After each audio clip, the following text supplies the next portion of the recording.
So we're rolling. We are. And we were talking about job location. Mm-hmm. All right, how do we go into this? After I open my beer. Okay, that's true. Now we go. Now, and action. That's what. All right. Hey guys, Jeff here with ProfitDig. Saturday night with my partners, Chris work, Jerry work. We have one partner that's missing tonight. He's on doing some other work off site, so he won't be present tonight, which is Jeff Givens. But Jerry, Chris, Jeff. how y'all doing?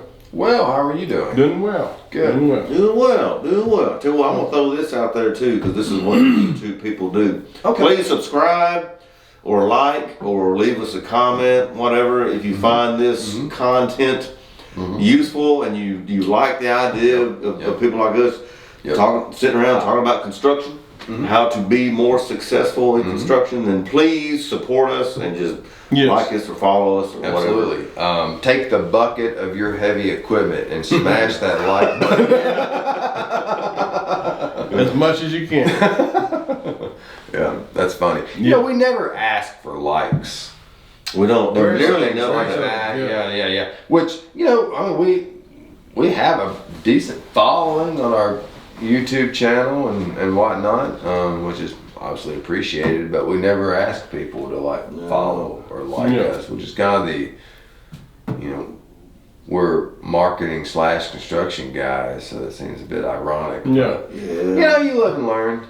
You get caught up in making sure that you offer a killer estimated job costing product, and so Sometimes it annoys me when you watch a video and they spend so much time just begging you to like something. I know. Especially when it's scripted and even if somebody you like or someone you like, it's the same thing over and over again. It's kind of comical. Yeah.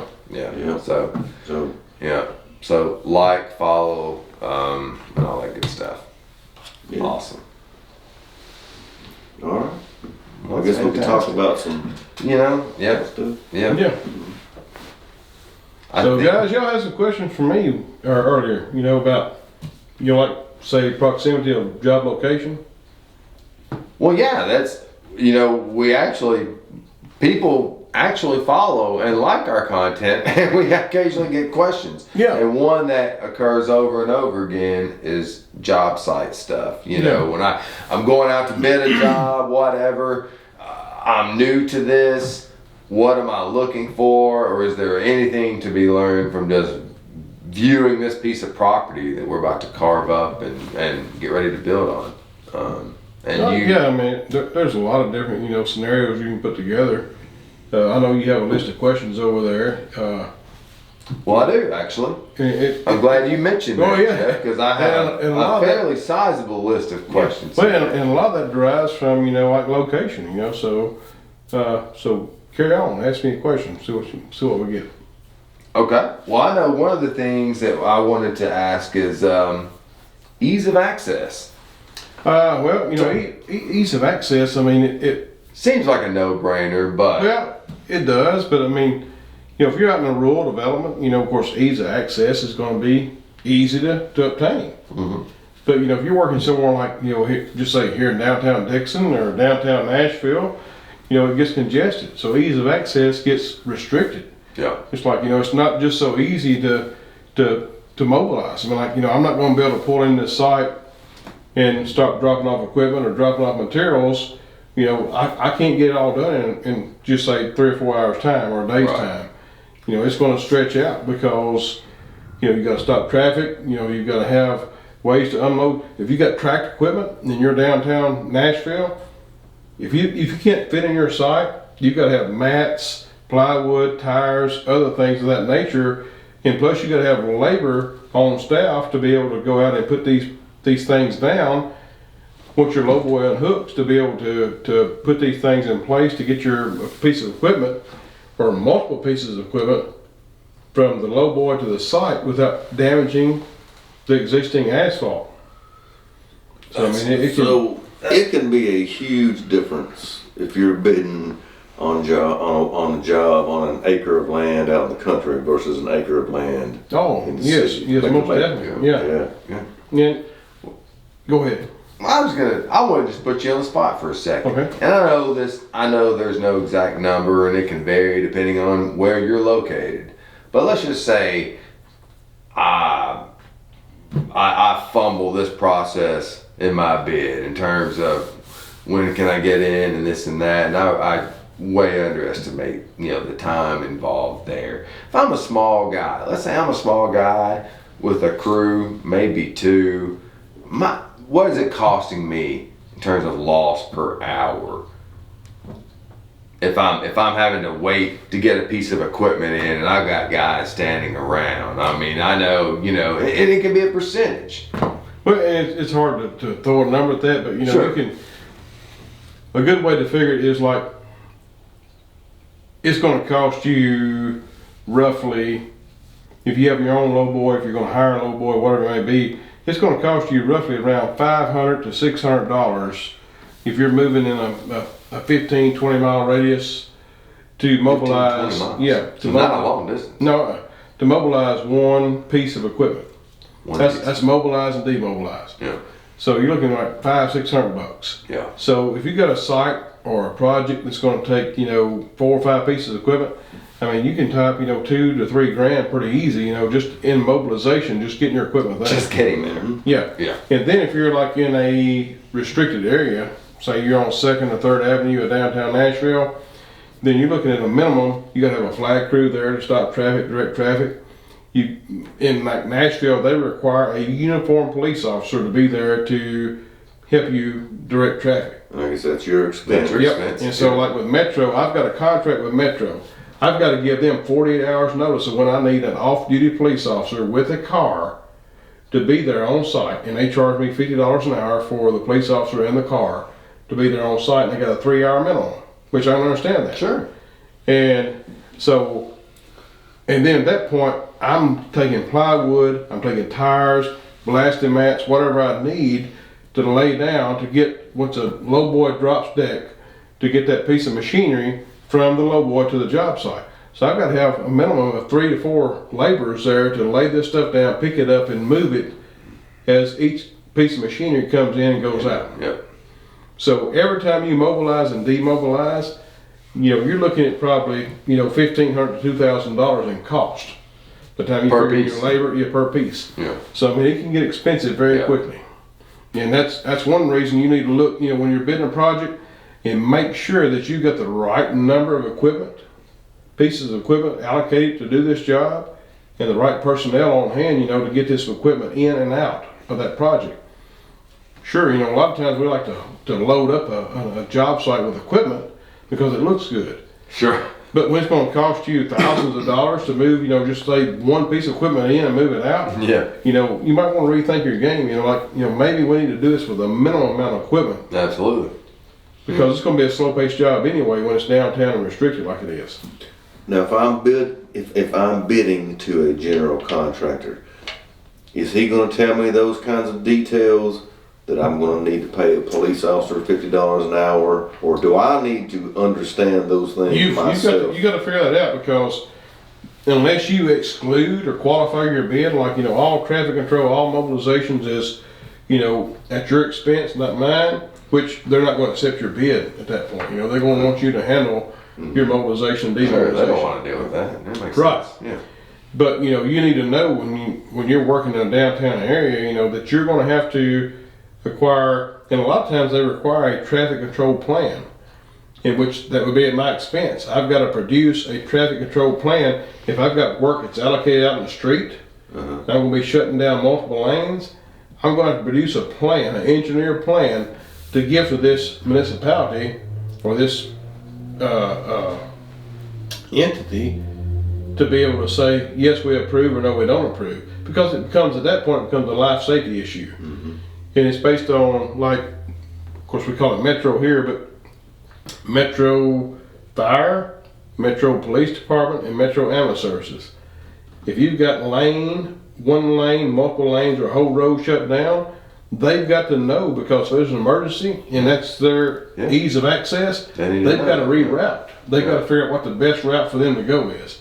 So that's why it's so important to know where you're at, and because it's multiple things that can cause you to be at fault. Mm-hmm. Sure. You know, if you got somebody in this apartment complex over here, has nothing to do with the site you're working on, but you blocked their access for the ambulance service to get there, and there's someone over there having a heart attack, or someone's falling, or whatever it may be, a fire, then they can't get to there to respond because you haven't done your portion. So they're going to require you to have a traffic control plan. All right. What about this? If you're a small contractor here in Dixon County, where we're at, you probably don't have to worry too much about traffic control kind of stuff. If I bid a job in downtown Nashville, how do I know that kind of thing like you're talking about? How do I find out those kinds of details that I need to account for to bid that job somewhere like that? That's something that you need to have a good understanding with the person that you are receiving the invite from. Okay. You know, just like I'm a contractor, say you're a general contractor, you send me a bid invite.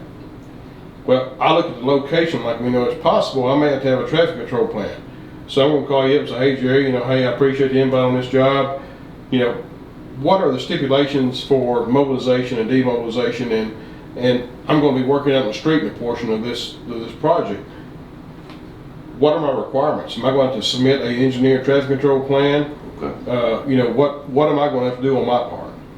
And then at that point, you need to negotiate with whoever you possibly are going to be bidding to. It might be multiple GCs you're bidding to. So don't just take the word of one. You know, you need to reach out to each GC that you're bidding to and find out what they're going to require, because this bid for this GC and this bid for this GC may be totally different because of requirements they want you to handle and requirements that they want to handle on their own. And a lot of times you can piggyback off of like your grading contractor or your utility contractor, you know, your paving contractor. They may already have a plan put in place. So a lot of times their plan will work with your plan. So you can contact them, which would be another sub under that GC. It's like, hey, you know, can you send me your engineer plan? Let me use it because it's going to work with my scope of work. Which this kind of leads into the next question we had about how many trades are on a job site at one time. And right. Depending on the trade that's taking place, you can have a bottleneck with that kind of thing going exactly. on. So, yeah. And you've got to realize that, you know, you got to be able to say, you know, if I'm on this site at this particular time, how many trades am I going to be working around? Yeah. That's one of the key questions you need to find out or ask yourself. Is like, you know, it's going to be a grading contractor, it's going to be a utility contractor, there's going to be a telecommunication contractor, there's going to be a you know, sooner or later there's going to be a paving contractor there, but most importantly there's going to be a structural contractor there, the GC. Someone's going to be building this building, whatever it may be, and they're going to have multiple trades there working because their end game is to get this project in and get it into X amount of time frame. Sure. And so, which the more people you have working or the more trades you have working, the slower your production is. Right. Are GCs very conscious of that? Or have you ever been in a situation where maybe one wasn't so considered, I guess, in terms of planning and strategy? They are considered, you know, I mean not considered, but I mean, they have structures in place. Sure. As far as schedules. Yeah, and so they know that they've got a lot of time for each trade to be in and work together. But like you and I, we may be bidding against each other and we don't know what that schedule is. True. We don't see that schedule until it's all over with. Right. And a lot of times their schedule, excuse my French, is just bullshit. You know, the GC puts its schedule together and like, you know, hey buddy, how many times have you been on site and actually worked? Right. You know what I mean? Just because you say I've got this amount of time doesn't mean I can do it in this amount of time. Yeah. And so, you know, that's, the end game is from start to finish, your GC has a allotted amount of time. Yeah. So you've got to be able to be up front with them. It's like, I can't do this in that amount of time. Yeah.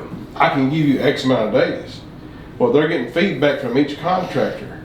So when they call you and ask you for your amount of time, do not hesitate to be up front with them. It's like, my scope of work is going to be X amount of days. Based off of everyone else working here, based on the location of the job, and based on how hard it's going to be for me to get materials in and out of this project. Mm-hmm. Because weather. We get weather. And yeah, I guess you have to account for weather. I mean, and generally, we do like, we usually like 12 to 15% weather days. Weather days. Yeah, per month. So, I mean, that should be just like a common sense thing, It's Sure. like it's going to be, 12 to 15% per month. Here. Here. And that could change It depending could, on where. depending on location. Yeah, right. But if you can't get in there a lot of time, you need to have a meeting with them like, hey, I've got X amount of days to do this work.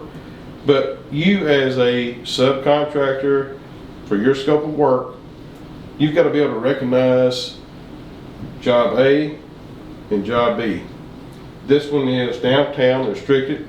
This one's out, in a more less restricted area to where you've got open range and you've got, pretty good potential of production. This one over here is probably going to be at 50 to maybe even 100% less production than what you're used to getting. I mean, so you're going to really slow it down in the bidding process is where it really comes in, because if you don't allocate for those slower days and slower production, then you may get a job because you're a low bidder, but you're low because you're way low because you don't have enough time in this job to actually put it in. Right.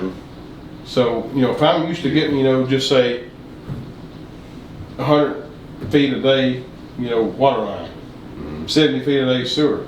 Well, I'm on this restricted site here. I'm lucky if I get 50 feet a week on one or the other. Wow. Or it may be, grading. Maybe it's like I'm used to getting, 1,000 yards a day production.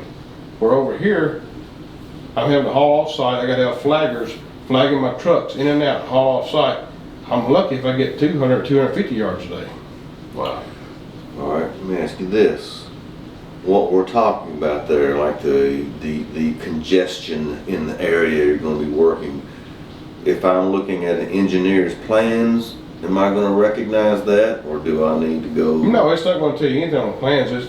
Their plans are going to look just like, this site over here that's, 30 miles away out in the rural area.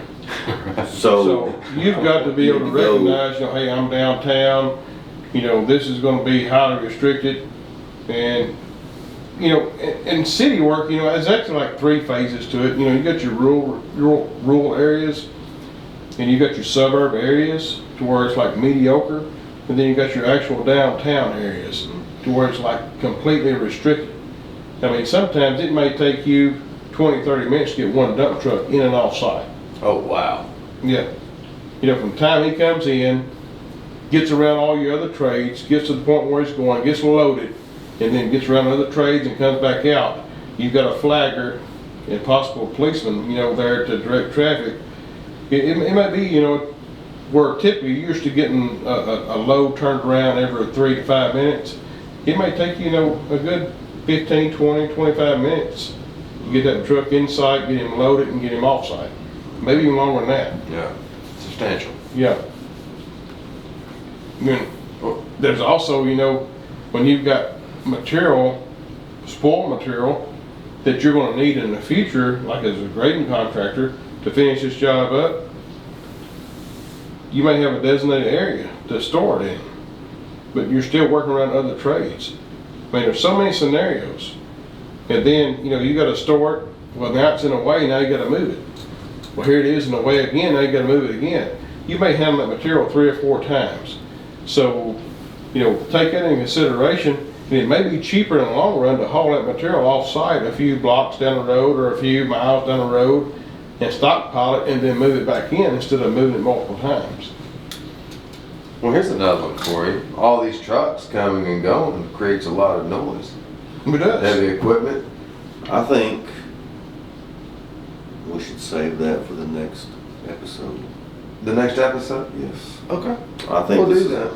this is part one of this discussion, and we will pick it up shortly. Keep it on top, Chris. We like to keep you on the edge of your seat Yeah. as much as possible. You know, So once again, please subscribe and follow and like. Hit that like smash the like button. Yeah.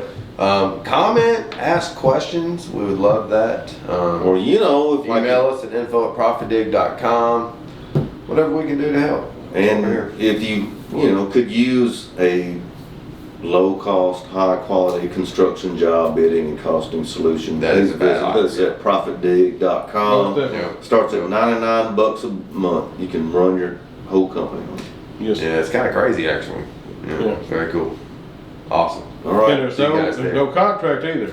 Oh, no contract. No contract, I don't yeah. like contract. I don't even like the word contract. No, I don't either, yeah. No, No contract. don't like it. Yeah. See y'all. All right. See ya. Thank you.